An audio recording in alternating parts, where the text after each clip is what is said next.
اللہ کے نام سے شروع جو نہایت مہربان رحمت والا ہے۔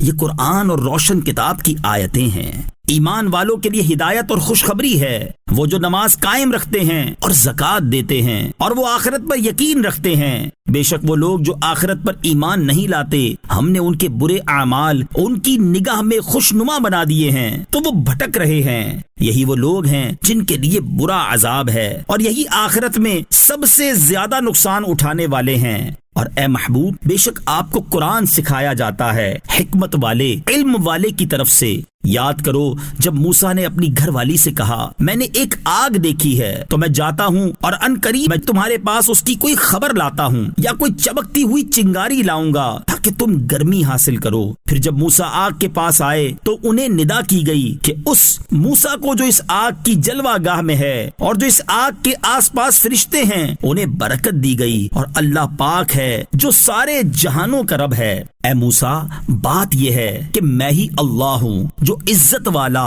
حکمت والا ہے، اور اپنا عصا زمین پر ڈال دو۔ تو جب آپ نے اسے لہراتے ہوئے دیکھا کہ گویا سانپ ہے تو پیٹ پھیر کر چلے اور مڑ کر نہ دیکھا۔ ہم نے فرمایا اے موسیٰ ڈرو نہیں، بے شک میری بارگاہ میں رسول ڈرتے نہیں، لیکن جس شخص نے کوئی زیادتی کی پھر برائی کے بعد اپنے عمل کو نیکی سے بدل دیا تو بے شک میں بخشنے والا مہربان ہوں۔ اور اپنا ہاتھ اپنے گریبان میں ڈالو تو وہ بغیر کسی عیب کے سفید چمکتا ہوا نکلے گا۔ یہ بھی فرعون اور اس کی قوم کی طرف 9 نشانیوں میں سے ہے۔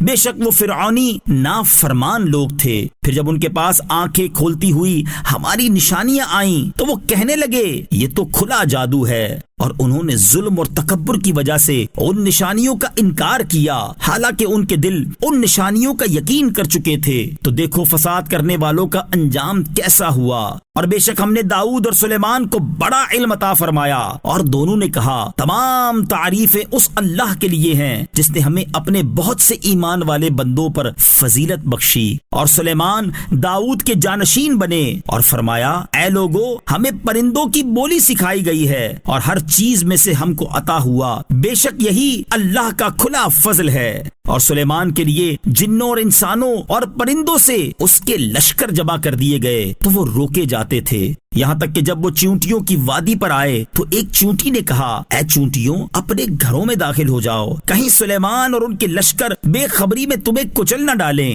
تو سلیمان اس کی بات پر مسکرا کر ہنس پڑے اور عرض کی اے میرے رب، مجھے توفیق دے کہ میں تیرے اس احسان کا شکر ادا کروں جو تو نے مجھ پر اور میرے ماں باپ پر کیا، اور مجھے توفیق دے کہ میں وہ نیک کام کروں جس پر تو راضی ہو، اور مجھے اپنی رحمت سے اپنے بندوں میں شامل کر جو تیرے خاص قرب کے لائق ہیں۔ اور سلیمان نے پرندوں کا جائزہ لیا تو فرمایا مجھے کیا ہوا کہ میں ہدہد کو نہیں دیکھ رہا، یا وہ واقعی غیر حاضروں میں سے ہے، میں ضرور اسے سخت سزا دوں گا یا اسے ذبح کر دوں گا، یا وہ کوئی واضح دلیل میرے پاس لائے۔ تو ہدہد کچھ زیادہ دیر نہ ٹھہرا اور آ کر عرض کی میں وہ بات دیکھ کر آیا ہوں جو آپ نے نہ دیکھی، اور میں ملک سبا سے آپ کے پاس ایک یقینی خبر لایا ہوں۔ میں نے ایک عورت دیکھی جو لوگوں پر بادشاہی کر رہی ہے، اسے ہر چیز میں سے ملا ہے اور اس کا ایک بہت بڑا تخت ہے۔ میں نے اسے اور اس کی قوم کو پایا کہ اللہ کو چھوڑ کر سورج کو سجدہ کرتے ہیں، اور شیطان نے ان کے اعمال ان کی نگاہ میں اچھے بنا دیے تو انہیں سیدھی راہ سے روک دیا تو وہ سیدھا راستہ نہیں پاتے۔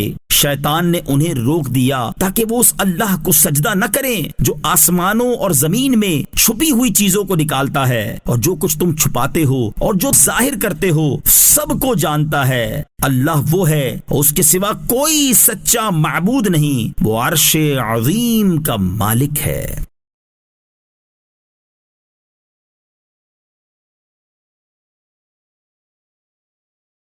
سلیمان نے فرمایا ہم ابھی دیکھتے ہیں کہ تو نے سچ کہا یا تو جھوٹوں میں سے ہے۔ میرا یہ فرمان لے جاؤ اور اسے ان کی طرف ڈال دو، پھر ان سے الگ ہٹ کر دیکھنا کہ وہ کیا جواب دیتے ہیں۔ عورت نے کہا اے سرداروں، بے شک میری طرف ایک عزت والا خط ڈالا گیا ہے، بے شک وہ سلیمان کی طرف سے ہے، اور بے شک وہ اللہ کے نام سے ہے جو نہایت مہربان رحم والا ہے۔ یہ کہ میرے مقابلے میں بلندی نہ چاہو اور میرے پاس فرما بردار بنتے ہوئے حاضر ہو جاؤ۔ ملکہ نے کہا، اے سرداروں، میرے اس معاملے میں مجھے رائے دو۔ میں کسی معاملے میں کوئی قطعی فیصلہ نہیں کرتی جب تک تم میرے پاس موجود نہ ہو۔ انہوں نے کہا، ہم قوت والے اور بڑی سخت لڑائی والے ہیں اور اختیار تو تمہارے ہی پاس ہے، تو تم غور کر لو کہ تم کیا حکم دیتی ہو۔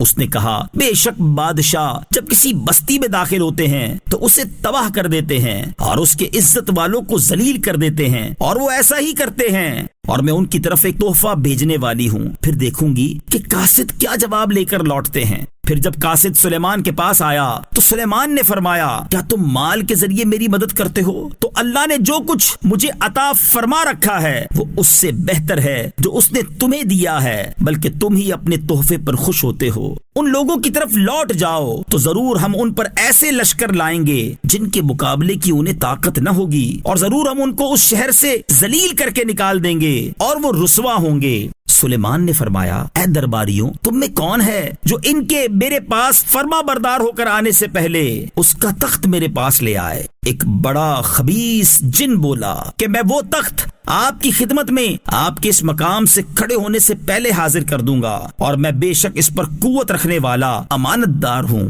اس نے عرض کی، جس کے پاس کتاب کا علم تھا، کہ میں اسے آپ کی بارگاہ میں آپ کے پلک جھپکنے سے پہلے لے آؤں گا۔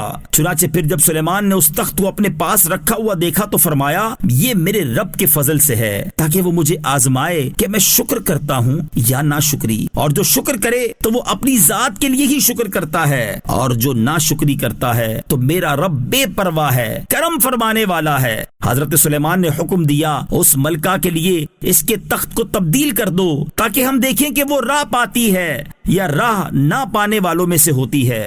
پھر جب وہ آئی تو اس سے کہا گیا، کیا تیرا تخت ایسا ہی ہے؟ اس نے جواب دیا، گویا یہ وہی ہے، اور ہم کو اس واقعے سے پہلے خبر مل چکی اور ہم فرما بردار ہوئے، اور اسے اس چیز نے روک رکھا تھا جس کی وہ اللہ کے سوا عبادت کرتی تھی، بے شک وہ کافر قوم میں سے تھی۔ اس سے کہا گیا، صحن میں داخل ہو جاؤ۔ تو جب اس نے اس صحن کو دیکھا تو اسے گہرا پانی سمجھی اور اپنی پنڈلیوں سے کپڑا اٹھا دیا۔ سلیمان نے فرمایا، یہ تو شیشوں سے جڑاؤ کیا ہوا ایک ملائم صحن ہے۔ اس نے عرض کی، اے میرے رب، میں نے اپنی جان پر ظلم کیا، اور میں سلیمان کے ساتھ اس اللہ کے حضور گردن رکھتی ہوں جو سارے جہان کا رب ہے، اور بے شک ہم نے سمود کی طرف ان کے ہم قوم صالح کو بھیجا۔ اے لوگو، اللہ کی عبادت کرو۔ تو اسی وقت وہ جھگڑا کرتے ہوئے دو گروہ بن گئے۔ صالح نے فرمایا، اے میری قوم، بھلائی سے پہلے برائی کی جلدی کیوں کرتے ہو؟ تم اللہ سے بخشش کیوں نہیں مانگتے؟ ہو سکتا ہے تم پر رحم کیا جائے۔ انہوں نے کہا، ہم نے تم سے اور تمہارے ساتھیوں سے برا شگون لیا۔ صالح نے فرمایا، تمہاری بد شگونی اللہ کے پاس ہے، بلکہ تم ایک ایسی قوم ہو کہ تمہیں آزمایا جا رہا ہے،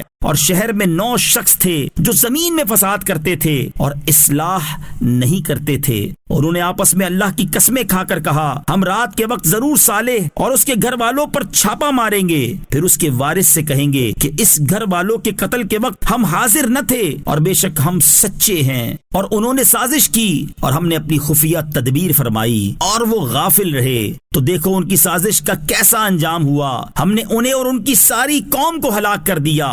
تو یہ ان کے گھر ان کے ظلم کے سبب ویران پڑے ہیں۔ بے شک اس میں جاننے والوں کے لیے عبرت کی نشانی ہے، اور ہم نے ان لوگوں کو بچا لیا جو ایمان لائے اور ڈرتے تھے۔ اور لوط کو یاد کرو جب اس نے اپنی قوم سے فرمایا، کیا تم بے حیائی کا کام کرتے ہو؟ حالانکہ تم دیکھ رہے ہو، کیا تم عورتوں کو چھوڑ کر مردوں کے پاس شہوت سے جاتے ہو؟ بلکہ تم جاہل لوگ ہو۔ تو اس کی قوم کا اس کے سوا کچھ جواب نہ تھا کہ کہنے لگے کہ لوط کے گھر والوں کو اپنی بستی سے نکال دو، بے شک یہ ایسے لوگ ہیں جو بڑے پاک صاف بنتے ہیں۔ تو ہم نے اسے اور اس کے گھر والوں کو نجات دی، مگر اس کی عورت کو ہم نے اسے پیچھے رہ جانے والوں میں سے مقرر کر دیا تھا، اور ہم نے ان پر ایک بارش برسائی تو ڈرائے جانے والوں کی بارش کتنی بری تھی۔ تم کہو، تمام تعریفیں اللہ کے لیے ہیں، اور ان بندوں پر سلام ہو جنہیں اللہ نے چن لیا ہے۔ کیا اللہ بہتر یا ان کے خود ساختہ شریک؟ یا وہ بہتر ہے جس نے آسمان و زمین بنائے اور تمہارے لیے آسمان سے پانی اتارا تو ہم نے اس پانی سے با رونق باغ اگائے۔ تمہارے لیے ممکن نہ تھا کہ تم ان باغوں کے درخت اگا دیتے۔